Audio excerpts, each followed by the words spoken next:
Hello મિત્રો, નમસ્કાર. હું છું દેવેન્દ્ર શાહ. કરંટ ટોપિક્સમાં આપનું સ્વાગત છે. મિત્રો, અમદાવાદ મ્યુનિસિપલ કોર્પોરેશન દ્વારા 3 દિવસ અગાઉ કોમર્શિયલ મિલકતો, મલ્ટીપ્લેક્સ, સિનેમા, મોલ્સ, શૈક્ષણિક સંસ્થાઓ વગેરેના લાભાર્થે એક ખાસ જાહેરાત કરવામાં આવી છે. જે જાહેરાત મુજબ આ લોકો મતલબ કે મોલ્સ, મલ્ટીપ્લેક્સ, થિયેટર, હોસ્પિટલ્સ, શાળાના માલિકો જો કોઈને પાર્કિંગ કરવા દેશે તો તેમની પાસેથી પ્રોપર્ટી ટેક્સ લેવામાં આવશે નહીં. કારણ એવું આપવામાં આવ્યું છે કે પાર્કિંગની સમસ્યા ઘટાડવા માટે, ટ્રાફિક ભારણ ઘટાડવા માટે આ જાહેરાત કરવામાં આવી છે, જેના માટે તેઓએ કોર્પોરેશનમાં એક અરજી કરવાની રહેશે કે અમે પાર્કિંગ કરવા દઈએ છીએ. મિત્રો, કોર્પોરેશને જાહેરાત તો કરી દીધી છે, પરંતુ ક્યાંક ઉતાવળે કંઈક ખોટું કર્યું છે તેવું માનવામાં આવી રહ્યું છે. તેનું કારણ એ છે કે કોર્પોરેશન દ્વારા પહેલી વસ્તુ કે કોર્પોરેશન દ્વારા આ લોકો પાસેથી કોઈ ટેક્સ જ લેવામાં આવતો નથી, પ્રોપર્ટી ટેક્સ.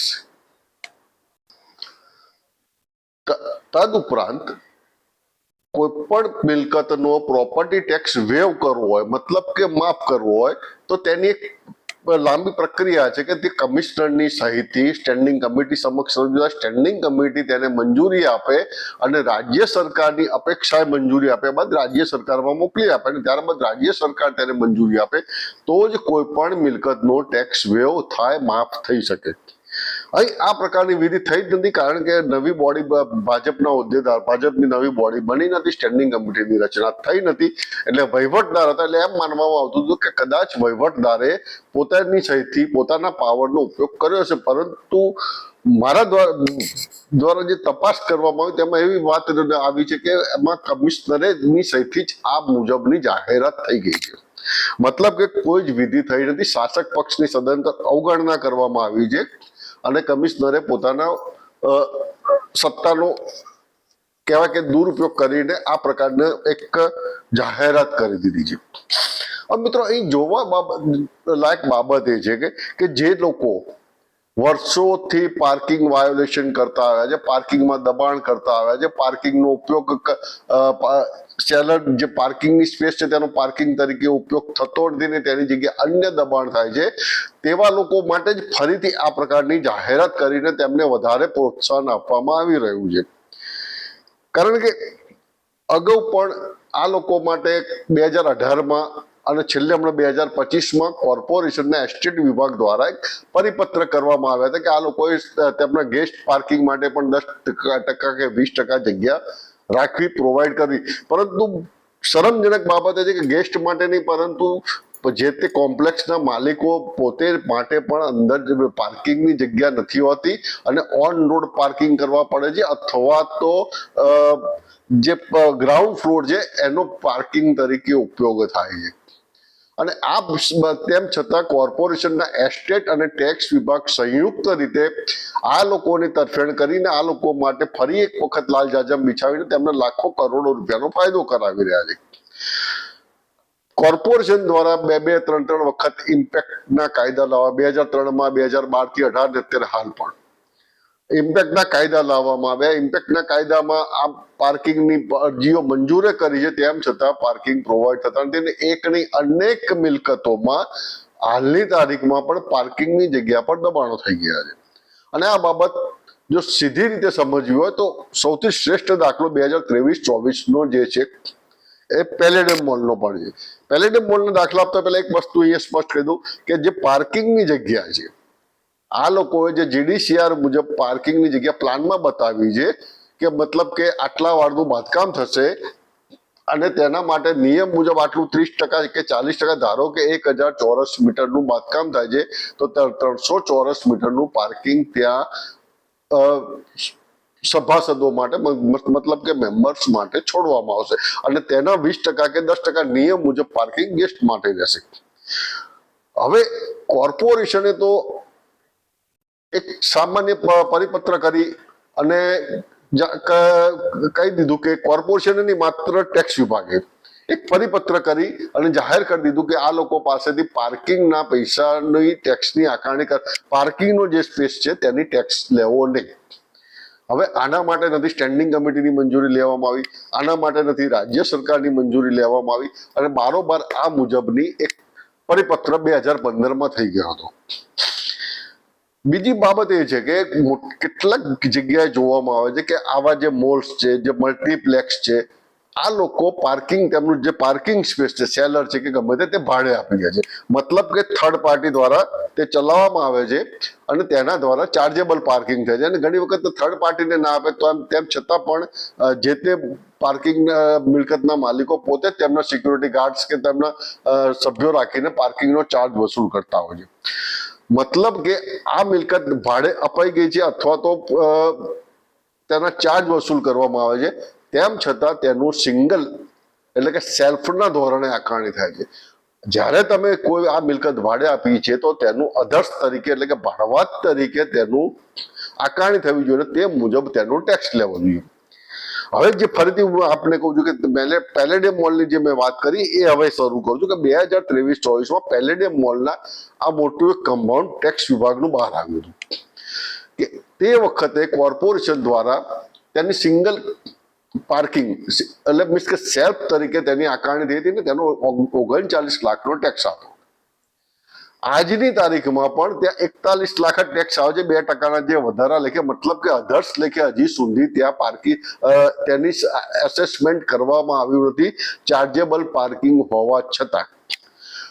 બીજી ચોંકાવનારી બાબત એ છે કે પેલેડિયમ મોલમાં તે વખતે જે બાબતો જાહેર થઈ હતી ને આ મુદ્દો મ્યુનિસિપલ બોર્ડમાં પણ ઉછળ્યો હતો કે ત્યાં 180 યુનિટ છે તે તમામે તમામ યુનિટ ભાડે આપવામાં આવ્યા હોવા છતાં તેમાં માલિકી ધોરણે એસેસમેન્ટ થઈ રહ્યા છે. મતલબ કે કોર્પોરેશન એક જ સ્થળે ઓછામાં ઓછી 1 થી 1.5 કરોડની આવક ગુમાવી રહ્યું છે. જો તેના પાર્કિંગની આકારણી અધર્સ એટલે કે ભાડવાત તરીકે થાય તો 41 લાખનો ટેક્સ સીધો 82 લાખ થઈ જાય, વત્તા તમામ મિલકતો જે 180 દુકાન છે તે. આવો જ એક દાખલો છે તમને આપણે શાહીબાગ વોર્ડમાં, શાહીબાગ વિસ્તારમાં અક્ષર પુરુષોત્તમ મંદિરની સામે એક મોટી કંપનીનો મોલ આવેલો. આ કંપનીએ પણ તેની તમામ દુકાનો, ત્યાં એક દુકાનદાર સાથે વાતચીત થયા મુજબ 8x10ની દુકાનનું ભાડું 2 લાખ છે. મતલબ કે 2 લાખ ભાડું લે છે, પણ તે ભાડે આપેલું છે, તેમ છતાં તેનું એસેસમેન્ટ ભાડવાત માલિકીના ધોરણે થતું હતું. પરંતુ 2023-24માં કોર્પોરેશનના એક કર્મચારીએ આ બાબત પકડી અને તેનું ફરીથી એસેસમેન્ટ કરાવડાયું અને લગભગ 94 લાખ રૂપિયાનો ટેક્સ વધારો આવ્યો. મિત્રો સમજી લો કે 94 લાખ રૂપિયા ટેક્સ વધ્યો હતો માલિકીના ધોરણથી ભાડવાતના ધોરણે કર્યા બાદ. આ એક મોલની જગ્યા 94 લાખ એટલે 1 કરોડ રૂપિયા લગભગ થઈ ગયા. એક જગ્યાએ આ મુટલો ટેક્સ વધ્યો છે. આવું જ એક ઇસ્કોન પાસે એક બીજી એ જ કંપનીનો મોલ છે, ત્યાં તો બહુ ગજબ કરેલું છે એસ્ટેટ વિભાગ અને ટેક્સ વિભાગે સંયુક્ત રીતે કે ત્યાંના ટેક્સ એસેસમેન્ટમાં ગ્રાઉન્ડ ફ્લોર જ નથી બતાવ્યો. મતલબ કે સેલર પછી સીધો ફર્સ્ટ ફ્લોર, સેકન્ડ ફ્લોર ને થર્ડ ફ્લોર જે ઉપર મુજબ જતા હોય, એટલે કોઈ એમણે ગ્રાઉન્ડ ફ્લોર જ નથી બતાવ્યો. પાર્કિંગમાં તો દબાણ છે જ અને તેમ છતાં પણ તેની આકારણી થતી નથી. આ ટેક્સ અને કોર્પોરેશન એસ્ટેટ વિભાગના સંયુક્ત દબાણનું પરિણામ છે. આવી જ રીતે વસ્ત્રાપુરમાં TP1 FP 216 પર એક મોલ અને એક હોટલ છે. આ મોલમાં 3 લેયરના પાર્કિંગ છે. 3 લેયરમાંથી 2 લેયરમાં તેણે માર્કેટ બનાવી દીધા છે, હાઈપર માર્કેટ. આ 23-24ના જ ઉદાહરણ છે બધા, અને જેના રિપોર્ટ કમિશનર સમક્ષ તે વખતે રજૂ થયા હતા એટલે કહું છું. હવે સિંગલ પાર્કિંગ સેલર છે, એ સિંગલ પાર્કિંગ સેલર ભાડે આપી દીધું છે, તેમ છતાં તેની સેલ્ફના ધોરણે આકારણી થઈ રહી છે, ભાડવાત તરીકે નથી થતી. આ બહુ જાણવા લાયક એક ઉદાહરણ તમને આપી રહ્યો છું, કારણ કે અહીં ટેક્સના અધિકારીઓ અને એસ્ટેટ વિભાગના અધિકારીઓ ભેગા થઈને કોર્પોરેશનની તિજોરીને જે લાખો કરોડો અબજો રૂપિયાનું નુકસાન કરાવી રહ્યા છે તે જણાવી રહ્યો છું. આવી જ વસ્તુ વસ્ત્રાપુરમાં જ આવેલી તળાવના કિનારે આવેલી સંજીવની હોસ્પિટલ, જેનો પણ રિપોર્ટ થયો હતો, એટલે જણાવું છું કે સંજીવની હોસ્પિટલના સેલરમાં રૂમો ઉતારીએ ત્યાં તેને એકાઉન્ટ ડિપાર્ટમેન્ટ, ક્લેરિકલ ડિપાર્ટમેન્ટ છે, આનો રિપોર્ટ થયો હતો. પરંતુ સંજીવની હોસ્પિટલે ઇમ્પેક્ટમાં ફી ભરી છે, પરંતુ આજની તારીખમાં પાર્કિંગ નથી. એ ઇમ્પેક્ટમાં તેમણે કેટલી ફી ભરી છે અને કેટલું ચોરસ મીટર કરેલું છે તે પણ હું આપણે ફરીથી બતાવું છું. સોરી, સંજીવનીમાં તો લેબ ને એવું બનાવે છે, પણ આંબલી બોપલ રોડ પર આવેલ અગ્રવાલ હોસ્પિટલમાં પણ આ જ પરિસ્થિતિ છે. તેમાં એમણે એકાઉન્ટ ડિપાર્ટમેન્ટ વગેરે બનાવ્યું છે. આંબલી બોપલ હોસ્પિટલમાં પાર્કિંગની જગ્યા પર રૂમો બનાવેલી છે. સંજીવની હોસ્પિટલમાં લેબ બનાવી છે. જે પછી TP1 મેં કીધું, ઇસ્કોન પાસેના મોલમાં મેં આપણે જણાવી દીધું, પેલેડિયમ મોલ જણાવી દીધું. પછી જો તમે સાહેબ આ બાજુ પૂર્વના પટ્ટા તરફ જાઓ, મતલબ કે મણિનગર, ઈસનપુર, વટવા એ તરફના એરિયા તમે જુઓ તો સૌ પહેલું મીરા 4 રસ્તા સાલમ ટોલ નાકા પાસે જે મણિનગર રોડ પર છે કેર એન્ડ ક્યોર હોસ્પિટલ છે. મારી જાણકારી મુજબ, હું પાક્કું નથી કહેતો, પણ મને જે જાણકારી મળી છે તે મુજબ કહું છું. 100% સાચું છે એમ માનવું નહીં, પરંતુ જાણકારી મુજબ આ હોસ્પિટલ કોરોના સમયે રાતોરાત તૈયાર કરવામાં આવી હતી. નીલકંઠ સોસાયટીમાં ના પ્લોટમાં તૈયાર આ હોસ્પિટલ થઈ છે અને આ હોસ્પિટલની રજા ચિઠ્ઠી રહેણાંક તરીકે આપેલી છે.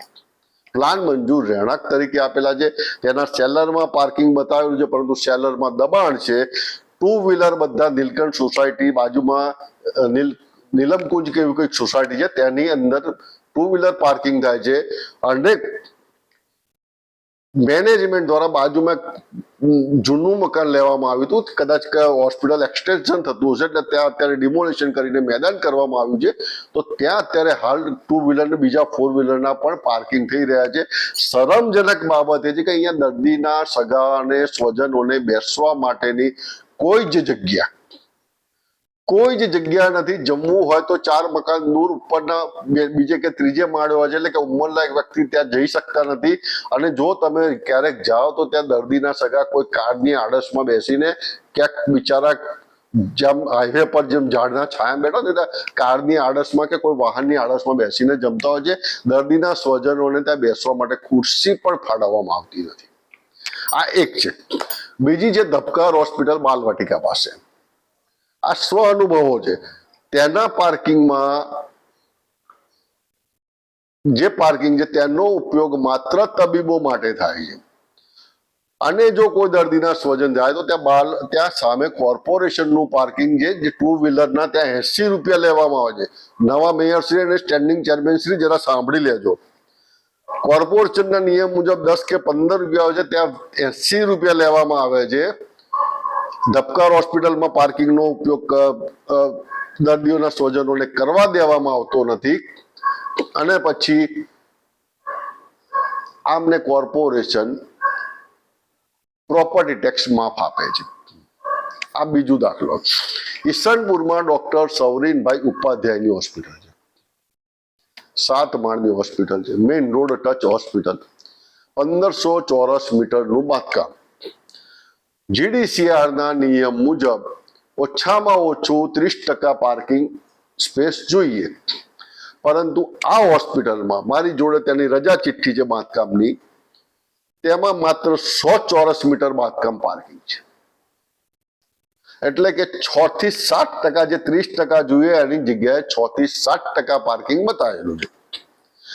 અને હાઈલાઇટ પણ એ છે કે તેના પાર્કિંગમાં પાછું રિસેપ્શનિસ્ટની ઓફિસ બનાવેલી છે.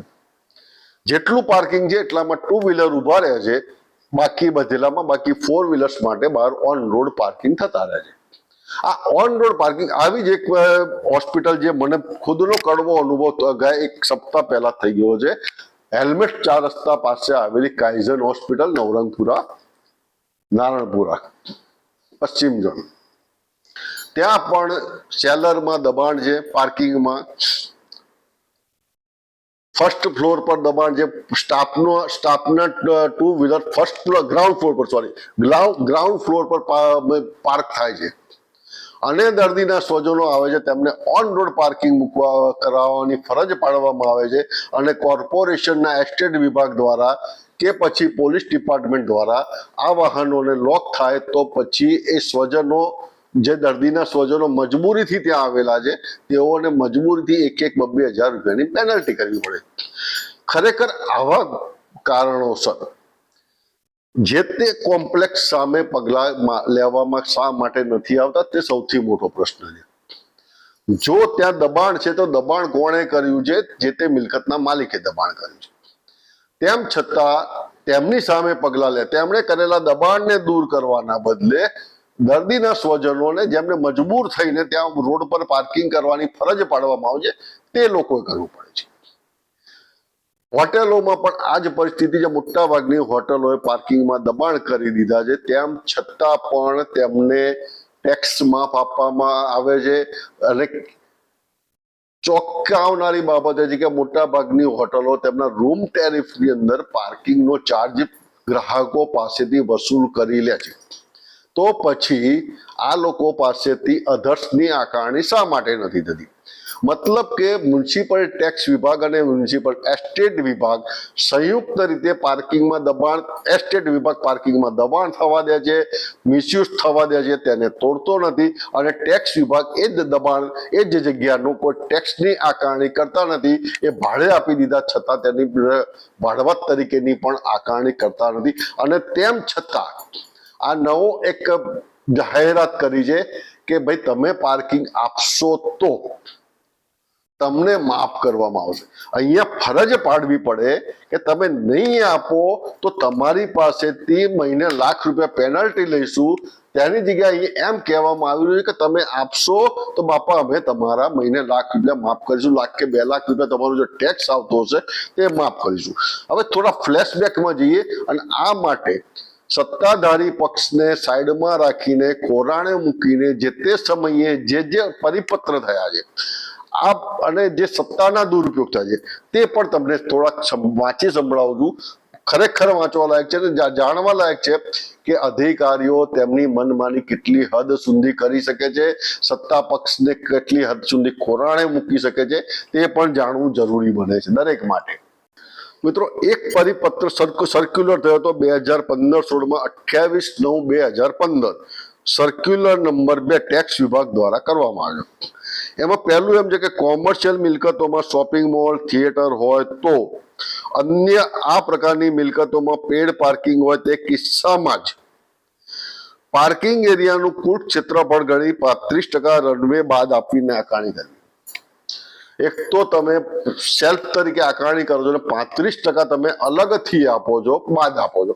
મતલબ કે તમારું 100 ચોરસ મીટરનું પાર્કિંગ છે, તેમાં તમારા રનવેના 35 મીટર નહીં ગણવાના. એટલે એ તો બાદ આપો જ છો. ભાડવત તરીકે આકારણી કરવાના બદલે તમે સીધે સીધા એ જ બાદ આપી છો. અને આનો લાભ અધિકારીઓએ દોડીને જે લોકોને મળતો હતો તેમને બેફામ આપ્યો છે. પેલેડિયમ મોલમાં તમને કહું કે પેલેડિયમ મોલમાં પણ આવા લાભમાં જ 4 અધિકારીઓની તે સામે ચાર્જશીટ થઈ હતી ને એક અધિકારી, મારે નામ નથી લેવું કારણ કે તાત્કાલિક VRS લઈ અને નોટિસ પીરિયડ નતો આપ્યો, 3 મહિનાના પૈસા, નોટિસ પીરિયડના પૈસા ભરીને તાત્કાલિક તેઓ VRS લઈને જતા રહ્યા હતા. આટલી હદ સુધી અહીંયા ખોટું ચાલે છે. હવે આ 2015ના જ સર્ક્યુલરમાં બીજી એક મજાની બાબત એ છે કે પાર્ટી પ્લોટનો ઉપયોગ થતો હોય તેવા કિસ્સામાં પાર્કિંગની ખુલ્લી જગ્યાનો સામાન્ય રીતે કોઈ ચાર્જ લેવાતો ન હોવાથી પાર્ટી પ્લોટમાં પાર્કિંગ એરિયાની ક્ષેત્રફળની આકારણી ન કરવી. મતલબ કે પાર્ટી પ્લોટમાં આવેલો જે પાર્કિંગ છે તેની આકારણી ના કરવી. પરંતુ એ પરિપત્રમાં નીચે કમિશનરની રિમાર્ક છે, કમી 2 આપી હતી. પહેલી તો 35% પેલું મેં કીધું એ પ્રમાણે બાદ આપવાનું, અને બીમાં હતું આ. તો બીમાં કમિશનરની રિમાર્ક છે કે બી માટે ચર્ચા કરવી પછી જ નિર્ણય કરો એવી રિમાર્ક છે, પરંતુ અત્યારે આપી દેવામાં આવે. હાઇલાઇટ એ છે સાહેબ કે અમદાવાદના તમામ પાર્કિંગ પ્લોટ, પાર્ટી પ્લોટોને 70% ટેક્સ રિબેટ અપાય છે. કેટલું? 70%. એટલે કે તમારો 100 રૂપિયા ટેક્સ થતો હોય તો 70 રૂપિયા તમને બાદ મળે, તમારે માત્ર 30 જ ભરવાનો છે. ઓપન ટુ સ્કાય ગણીને એ કોમર્શિયલ પ્રવૃત્તિ કરે છે, પરંતુ એ કોમર્શિયલ પ્રવૃત્તિ ગણાતી નથી. અમદાવાદના કદાચ 70% કરતા વધારે પાર્ટી પ્લોટ એવા છે કે જે ભાડે આપેલા છે. ભાડે મતલબ કે મૂળ માલિક, જમીનના મૂળ માલિક કોઈ અલગ છે, કોઈને 5 વર્ષના પટ્ટે, કોઈના 10 વર્ષના પટ્ટે ચલાવવા આપેલા છે. તેમ છતાં તેની સેલ્ફના ધોરણે આકારણી થાય છે. અને જ્યારે કોઈ ઈમાનદાર અધિકારી આની આકારણી અધર્સ એટલે કે ભાડવત તરીકે કરાવે છે, ત્યારે મોટા મોટા લોકોના ફોન આવી જાય છે. એસજી હાઈવે પર આવેલો માંગલ્ય પાર્ટી પ્લોટ પણ એક આવું જ ઉદાહરણ છે. અમદાવાદના બીજા ઘણા છે. આ તો માંગલ્યનો એક રિપોર્ટ થયો હતો એટલે મેં તેમને જણાવ્યું. હવે જે બીજો પરિપત્ર છે 2023 નો, આ 2023 નો પરિપત્ર 9/10/2023 એટલે કે પેલોડિયમ મોલની બબાલ પછી ટેક્સ વિભાગ દ્વારા કરવામાં આવ્યો હતો. એમાં એવું લખ્યું છે, કોઈ પણ મિલકતમાં દૈનિક, માસિક, વાર્ષિક ફી અથવા ચાર્જ વસૂલ લઈ જો પાર્કિંગ કરવામાં દેવામાં આવે તો પ્રોપર્ટી ટેક્સની આકારણી કરવાની થાય છે. તેમજ કોઈ પણ જગ્યા પર જો અલગથી ફ્રી ચાર્જ વસૂલ કરવામાં ન આવતો ન હોય અને ફ્રી પાર્કિંગની વ્યવસ્થા હોય તો તેની પાસેથી થતી નથી ટેક્સ લેવાનો. મતલબ કે આ 2023 થી આ લોકો સદંતર માફ કરી દીધું. સ્ટેન્ડિંગ કમિટીની દરકાર કરી નથી, રાજ્ય સરકારની દરકાર કરી નથી. ચાર્જ લેવાનું લખે છે, પરંતુ કેટલો ચાર્જ લેવો એ લખ્યું નથી.